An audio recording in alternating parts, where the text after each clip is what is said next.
আমাদের চারপাশে এমন কিছু মানুষ দেখবেন যারা হচ্ছে আপনার সততা এবং আপনার ভালো মানুষই দেখলে আপনাকে ঘৃণা করা শুরু করবে। এরা অ্যাকচুয়ালি একজন ম্যানিপুলেশনে পিএইচডি করে রেখেছে। তাই আজকে বলবো এরকম ম্যানিপুলেটরসদের কিছু বৈশিষ্ট্য বা ট্রেট। Number 1, fake people. এরা যেহেতু সবসময় নিজেদের মুখের উপর একটা ভালো মানুষের মুখোশ দিয়ে রাখে, তাই তারা যখন কোনো অথেন্টিক মানুষ অর্থাৎ কোনো সত্যিকারের ভালো মানুষ দেখে তখনই তারা তাকে ঘৃণা করতে শুরু করে এবং তার বিরুদ্ধে কথা বলতে শুরু করে। এই ঘৃণা করাটা অ্যাকচুয়ালি কিন্তু তাদের ভয়ের বহিঃপ্রকাশ। Number 2, takers.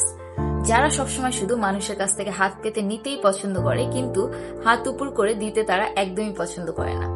তারা যদি কখনো কোনো উদার মানুষ দেখে যারা নিঃস্বার্থভাবে অন্যকে দান করে যাচ্ছে, তারা একদমই পছন্দ করে না। Number 3, selfish people. যারা সবসময় নিজের স্বার্থ নিয়ে ভাবে। এইসব স্বার্থপর মানুষরা যদি কাউকে দেখে কেউ নিঃস্বার্থভাবে অন্যকে সাহায্য করছে বা অন্যের কথা ভাবছে, সেটা তাদের একদমই পছন্দ হয় না। নাম্বার 4, সবচেয়ে ভয়ঙ্কর, টু ফেস পিপল, অর্থাৎ দুমুখো সাপ বলা যায় যাদের, যারা এর কথা একে ওর কথা ওকে লাগায়। এরা সবচেয়ে বেশি ভয় পায় সত্যবাদী মানুষ দেখলে, অর্থাৎ সততা দেখলে। তাই তারা সত্যবাদী মানুষদের বিরুদ্ধে তো কিছু করতে পারে না, তাই তারা তাদের ঘৃণা করতে শুরু করে। এরা অ্যাকচুয়ালি সব হচ্ছে একজন ম্যানিপুলেটরস।